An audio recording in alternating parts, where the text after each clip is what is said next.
realghoststoriesonline.com. All right, well, I'm going to choose to remain anonymous because my parents still think I'm lying about this. Okay. Well, about a few years ago, we had just moved into a new house. There was this really weird, knocking on my wall, and it just seemed to jump from wall to wall. Like, I couldn't figure out where it was going from or where it was coming from. I can't figure out if somebody's in the house or not. Mm-hmm. So my first thought is, oh my gosh, there's somebody in my house. Yeah.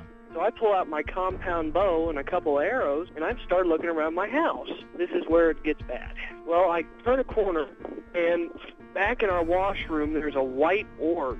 I can't tell what it is, and I fire at it. Okay. I flip on my light, and I've got a hole in my freezer where my arrow is, but no light, no nothing. And there was no light in the room, like on that freezer that could have been coming out of it. I mean, it's a freezer. No, there was no lights on at all. Okay. Just that little orb that I shot at. It just didn't look any bigger than a softball, and it was just white. Well, anyway, I tell my parents when they hear a ruckus downstairs, and they think I'm lying, like I'm just... having target practice on the freezer. Apparently.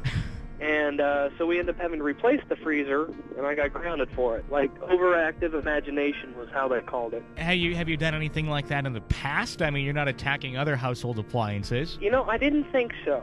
I mean, and you sound sane enough that you wouldn't be doing target practice on, like, the washer or dryer or anything, so... Well, considering I'm a psychology and criminal justice major, I hope so. Yeah. I just happen to have a compound bow to get shot with. Yeah. Very odd. Very odd. I appreciate the story. For more ghost stories, visit realghoststoriesonline.com.